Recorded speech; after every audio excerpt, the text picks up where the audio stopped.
अस्सलाम वालेकुम स्टूडेंट्स। आज हम आपको डार्विन थ्योरी के बारे में बताएंगे।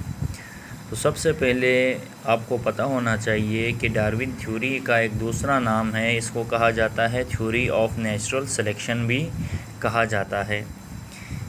अब ये जो डार्विन की थ्योरी थी, थ्योरी ऑफ नेचुरल सिलेक्शन, इसको 1859 में डार्विन ने अपनी एक बुक पब्लिश की जिसे ओरिजिन ऑफ स्पीशीज़ कहा जाता है। उसके अंदर इस थ्योरी को पब्लिश किया और ये जो थ्योरी है ये बेस करती है नेचुरल सिलेक्शन पे, यानी जितनी भी चेंजेस आई हैं वो सारी नेचुरल सिलेक्शन पे होती है। अब ये इसकी 4 पोस्टुलेट्स हैं। तो पहली जो पोस्टुलेट है वो है ओवर प्रोडक्शन।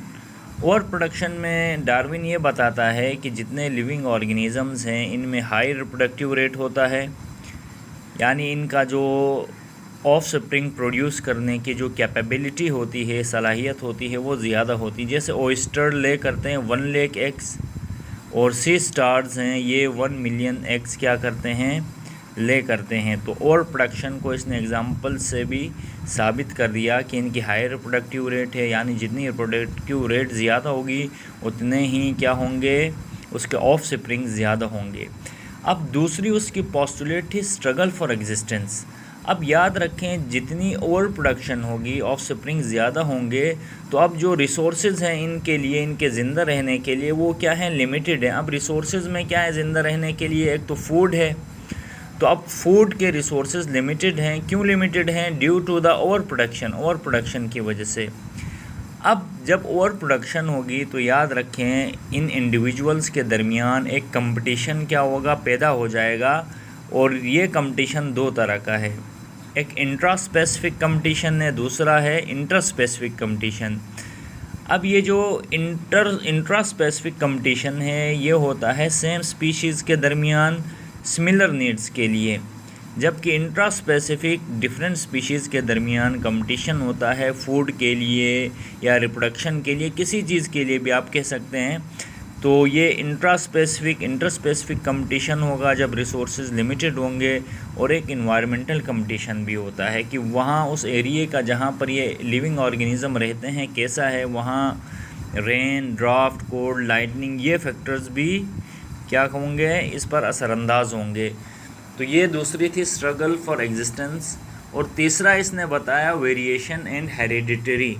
जैसे लेमार्क ने कहा था कि किसी भी ऑर्गन को यूज़ करने से वो नेक्स्ट जनरेशन में पास होगी, लेकिन इधर आके ये रद्द हो गई उसकी थ्योरी।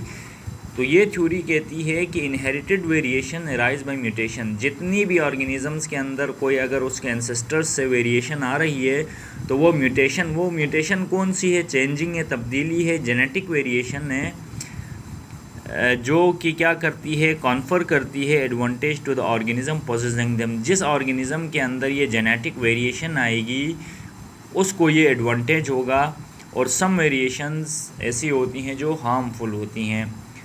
अब इसका चौथा पोस्टुलेट है नेचुरल सिलेक्शन। नेचुरल सिलेक्शन में यही होता है कि जो ऑर्गेनिज़म अपने अंदर यूज़फुल वेरिएशन लेके आएगा वो उस इन्वायरमेंट में बेटर अडाप्ट होगा और इसी तरह वो रिप्रोड्यूस भी करेगा और वो फिटेस्ट होगा और ये नेचुरल सेलेक्टेड होगा।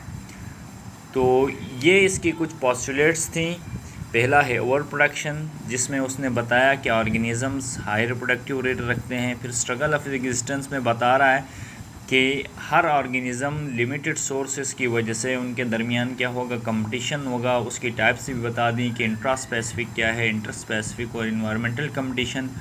फिर वेरिएशन और हेरिडिटरी का बताया कि जिस ऑर्गेनिज़म के अंदर जेनेटिक वेरिएशन होगी वो ज़्यादा क्या होगा, यानी उसके लिए ये उस इन्वायरमेंट में सर्वाइव करना आसान होगा। और नेचुरल सिलेक्शन कैसे होगी, यानी जो ऑर्गेनिज़म यूज़फुल वेरिएशंस अडॉप्ट करेगा वो नेचुरल सेलेक्ट हो जाएगा।